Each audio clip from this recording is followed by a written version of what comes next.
So what you're seeing is me on stage at my weekly church gig. What you're hearing is my personal in-ear monitor mix, and that annoying sound is the click track. And it seems playing to a click track is somehow still a divisive issue amongst musicians. Even today in the year 2023, I hear both online and in real life purists claim that music that's made to any sort of time grid is somehow inferior to music that's made authentically by musicians together in a room playing free and wide open without any sort of framework in place. And I believe this kind of thinking just really isn't helpful because it creates a false dichotomy. It insinuates and sometimes explicitly states that playing to a click is somehow cheating. I made a video a while back where I talked about using computers and digital instruments on stage and what we would consider musical cheating. I'll link to that if you're interested. But the conclusion that I came to is that I don't really care how you go about making the sound that you're making on stage. Whether you're old school analog or cutting edge digital, all I really care about, all the audience cares about, is seeing you make an effort. How much effort are you putting into what you're doing? But speaking as someone who spent a lot of time making music professionally in situations both with and without some sort of non-human timekeeping device. I mean, I was probably a good 5 years into my career as a paid musician before I saw things like in-ear monitors, click tracks, and backing tracks rapidly become more commonplace. I have a lot of insight into the pros and the cons of playing to a click. And I think that the cons have been over-explained. It can make the music stiff and lifeless. It's more commonly associated with bad pop music, with backing tracks full of walls of cheesy synthesizers and whatever sounds are trendy this season. Backing tracks seem to make the musicians on stage almost unnecessary, as if they are only on stage to support the backing tracks rather than the other way around. Also, how playing music live this way can discourage high-level musicianship. The way the click can kind of become a crutch, like the band can't play well together without it. How in the studio, when you're recording to a grid, you don't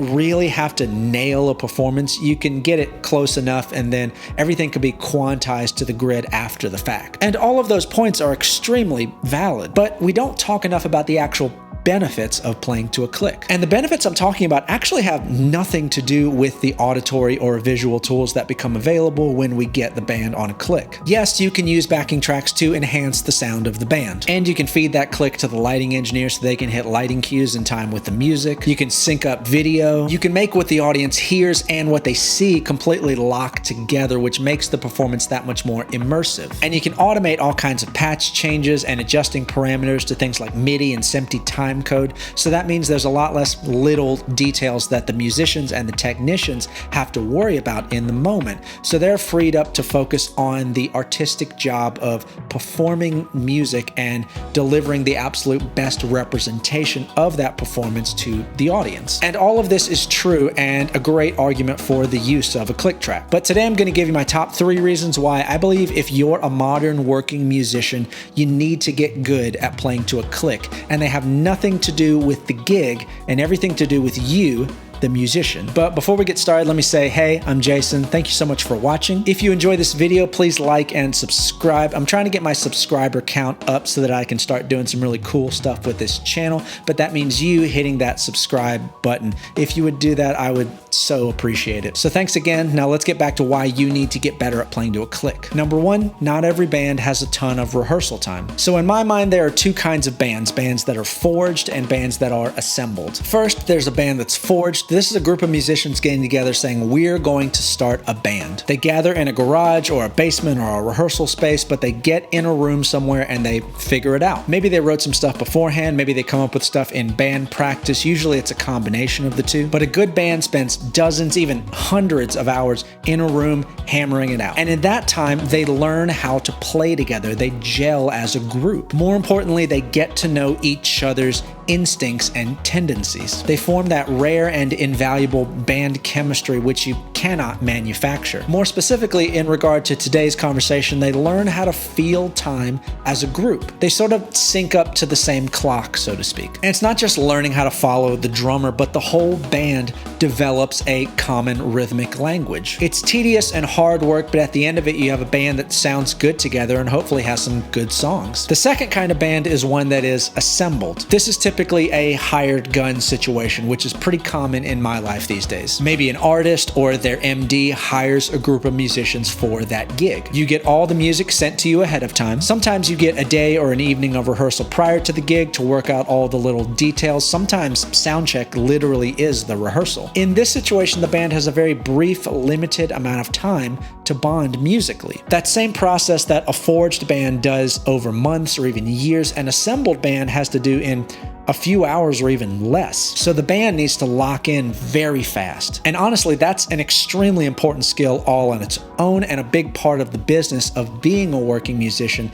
the ability to quickly adapt to the group that you are playing with. And one of the industry secrets, the cheat code to shortening this process is a click track. Having a non-human, impartial timekeeper that's an unbiased machine makes the whole situation a little easier to be able to just say, follow the click. Now, obviously, there's still a matter of working out all the nuances that happen in between the beats, and that's just stuff that a pro musician knows how to work out fast. But a lot of the heavy lifting has already been done by the infrastructure that's in place. The click is law in that situation. And it's extremely useful because when we have the click, we already know that the tempo is going to be solid, so we're freed up to focus on all the other detailed stuff. And by the way, even those long-term bands that spent all those hours rehearsing still sometimes use a click. I know many of these bands personally. Even bands with little to sometimes zero backing tracks still use a click. And the reason for this is reason number two. Number two, you can't trust your own body. What a lot of musicians don't realize, but science clearly points to, is that your physiology and your perception are highly influenceable. When you're on stage, there are so many things at play that can affect your perception of time and also pitch. And I'm not just talking about the obvious stuff like your mental or emotional state, or if you're physically exhausted. Things like the lighting, the acoustics of the room, even the temperature can affect the way you feel and perceive tempo. Not to mention the fact that human beings just really weren't designed to stand on stages. It's a genuinely weird experience standing on a stage and having a room full of people paying attention to what you're doing. So that's definitely going to influence you in one way or another. So having this click in place that's an unbiased third party, it's a machine, it's not going to be influenced by any of those factors, is a great counterbalance to have. I would compare it to playing tennis with a wall. A wall's always going to bounce the ball back to you the exact same way. And this is important because tempo matters. 112 has a different feeling than 115, and it's extremely important to understand and recognize the difference in those tempos, despite how the difference might be very subtle. But a song that's meant to be in 115 that's played at 112, or a song that's meant to be 110 that's played at 112 is gonna feel a little bit different and maybe not quite achieve the feeling that you want from that song. Now, the complaints that a click makes the band sound stiff, or you can't have good groove or time feel or swung subdivision or do any real push or pull while playing to a click is really an illusion, because the truth is, if you have trouble doing any of those things to a click track, it's because you're uncomfortable playing to a click, which means, say it with me, you need to practice playing to a click, which leads us to point number 3. Playing to a click improves your internal clock. So the funny thing about playing to a click is that it makes you better at playing without one. Now, when I was a younger musician, I had a problem. I had a tendency to rush everything. And this was because despite the insistence of my father, who is also a musician, and my classical piano teacher, I did not practice often enough to a metronome. Because I didn't turn on the metronome while I was practicing, I allowed my physiology to get the better of me. So as I got better at playing certain things, I just gradually started playing them faster without even realizing I was doing it. This is something that I regret, because I then had to put a ton of work in my early to mid 20s into counteracting it and developing a strong internal clock. But I put that work in, and now today I feel really comfortable playing to a click track, knowing that I can keep up with any click track that's playing, and when I am playing without one, my tempo is going to be pretty solid the whole way through. And this is true for any great musician I know. Without a click, they'll start at one tempo, and 3 minutes later, it's gonna be pretty much the same tempo. And when they play to a click track, they're not going to allow the click to dictate their time feel. For the most part, they're gonna pretty much make that click disappear. So you're probably wondering, well, Jason, how do I get better at playing to a click and developing really good time feel? Should I just have a metronome going all the time while I play my instrument? Well, you can do that, but I know a few exercises that do a really efficient and effective job at developing a strong internal clock. I have 4 of them to be exact. And in showing you these exercises, I'm going to be using my favorite metronome, which is the Soundbrenner app on my phone. I'll put a link in the description. The first technique is to practice to slower tempos. The common assumption when practicing to a metronome is to practice the scale or part or rhythm at a tempo that you feel comfortable with, and then gradually increase the tempo in order to build up that speed and dexterity. And that's very true. You should practice at the faster tempos to develop that ability to keep up. But it's also true that you should definitely practice at slower tempos, because what you're doing there is you're practicing the restraint and the control to be able to wait on a slower arrival time for each downbeat. The second thing you should do is try practicing at the same tempo, but spacing out the beats. So say I want to practice a simple scale at 100 beats per minute. What I'll do is I'll set the metronome to 50 beats per minute, but I'll set the beats to 16th notes. This way I'm playing 8th notes at 100 beats per minute. Then I'll change those 16th notes to 8th notes. Then the 8th notes will become quarter notes.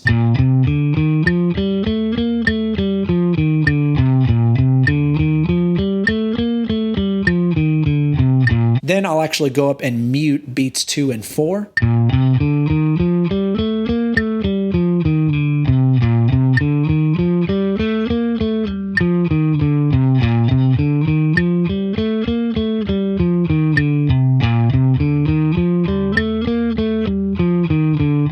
Then if I really feel like punishing myself, I'll mute beat 3. So then I'm making myself count out 4 whole measures of silence at 100 beats per minute and seeing if my downbeat lines up with the actual downbeat.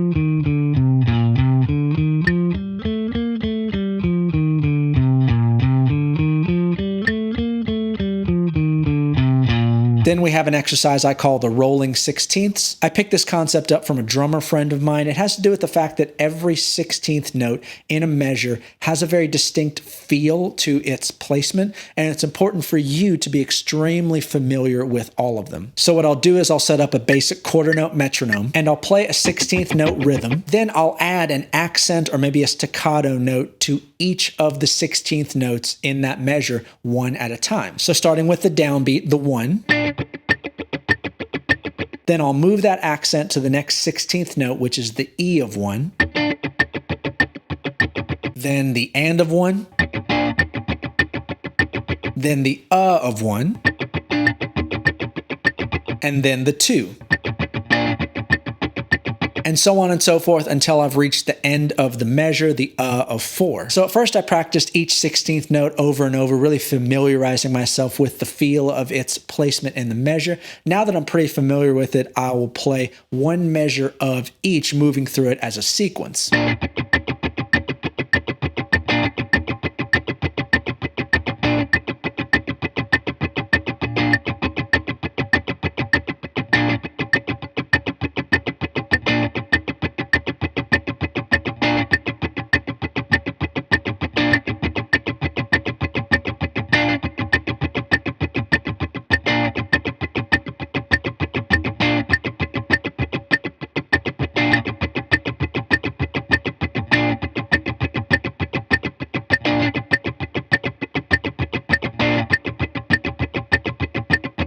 Then I'll remove all the muted 16th notes and play just the accent, leaving silence the rest of the measure, which forces me to be really familiar and confident about where every accent is placed.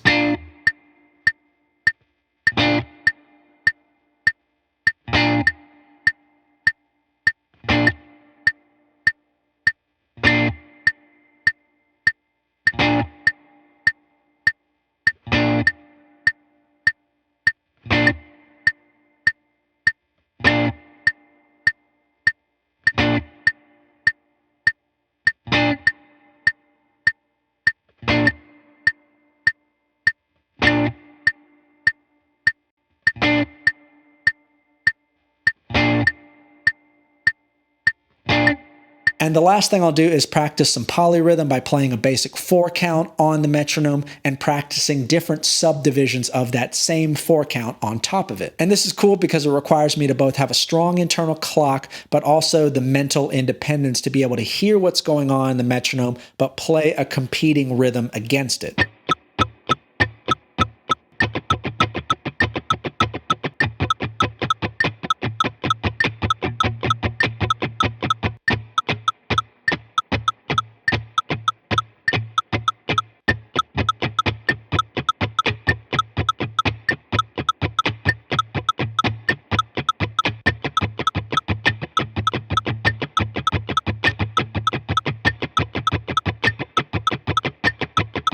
All right, that's all for today. Hopefully you've learned something and maybe you've gotten something that you can take and practice on your own instrument. I know that these exercises have been extremely helpful for me. But until next time, I'm Jason. Love you guys.